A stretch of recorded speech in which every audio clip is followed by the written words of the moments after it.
In the one corner, we have a man who absolutely hates this tent. And on the other, we have a man who's managed to hide an entire cardboard box somewhere on his, This is The House of the Dead.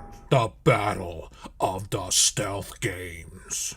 A really long time ago, there was this stealth game created by this guy. The first 4 letters of his name spell the word hide. The world that he created and the characters were completely original and never before seen, and stealth mechanics were born or refined for gamers. Again, that character Snake, totally original.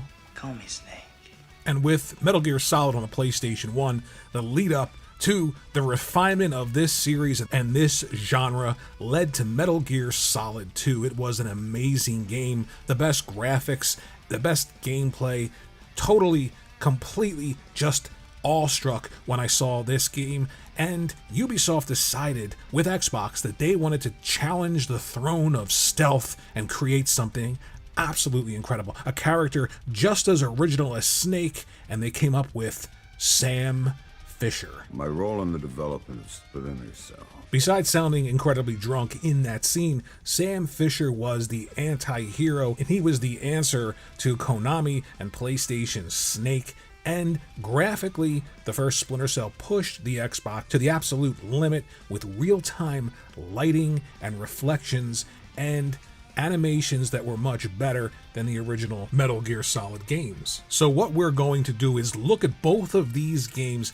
I think the original Metal Gear Solid 2 not only used the PlayStation 2 to the absolute limit, but artistically and creatively may have an edge over just the raw power display of the original Xbox and Splinter Cell Chaos Theory. Sam Fisher had this really cool animation system where it actually changed the closer you got to enemies. He would sort of go from a full crawl to a creep to get them behind, and the character models had more polygons, so they were more detailed. And of course, there was this new fancy buzzword called bump mapping, and only the original Xbox could handle that graphical feature. It gave a sort of texture to everything, made everything look real. Those polygons weren't just flat, but they actually had some sort of depth to them. Now, the PlayStation 2 couldn't handle bump mapping, but what it did do very well is create these atmospheric effects that sort of masked the limitations of the hardware, and a really good developer,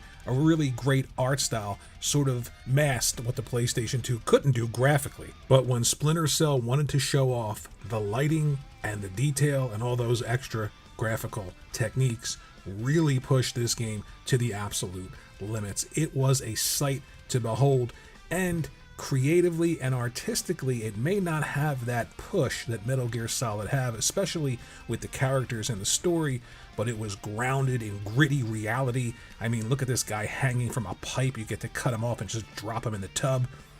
I don't know what happened after that, but it was just an amazing looking game. And it also had that gameplay, that hook, that stealth element to it that you needed and you wanted in this type of game. Metal Gear Solid 2 took a much more limiting approach to the stealth gameplay mechanic in a more limiting space. It wasn't as wide open, and there weren't as many choices to navigate through a level using stealth. It was much more about a particular style of gameplay and a real push, a heavy push towards this crazy story and crazy characters, and that in and of itself kept you engaged. So now that we've laid all that out there, let's take a look at Splinter Cell Chaos Theory versus Metal Gear Solid 2 Sons of Liberty.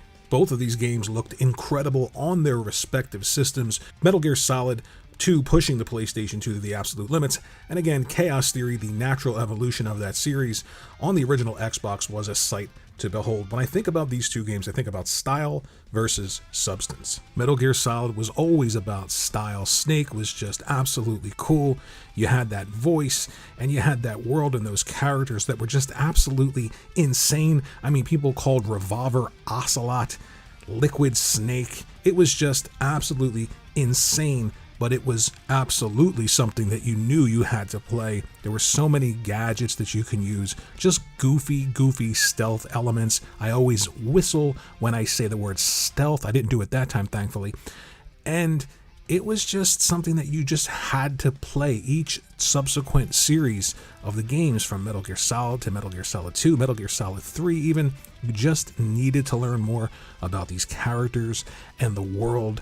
And it was really less about stealth and more about just this story. It was almost like a soap opera between Snake and all the other characters. It was really special and something that was always known to push the envelope when it came to graphics and gameplay. And that's why Splinter Cell is so special, because it took the idea of stealth and it took the idea of engaging through an environment using stealth and grounded it all in reality and raw power. When it came to consoles, the original Xbox was much more powerful than the PlayStation 2, and it really used the power of that system to showcase things that you would expect someone traversing through an environment using stealth to have, like the reflections, like the shadows, the play between light and darkness. There were actually elements where Sam would interact with cloth in a way that was not possible on the PlayStation 2. So it took the approach of Metal Gear Solid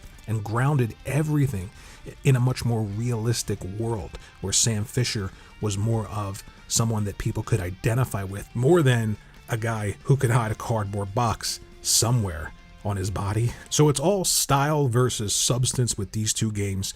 At the end of the day, if I had to pick one, I wouldn't, because I want to play something that's highly stylized and I want to have something that has a lot of substance in it. And Metal Gear Solid 2 and Splinter Cell Chaos Theory are the absolute pinnacle when it comes to that genre and style versus substance. Let me know what you think in the comments section below. Thanks for watching, and I'll see you in the next video.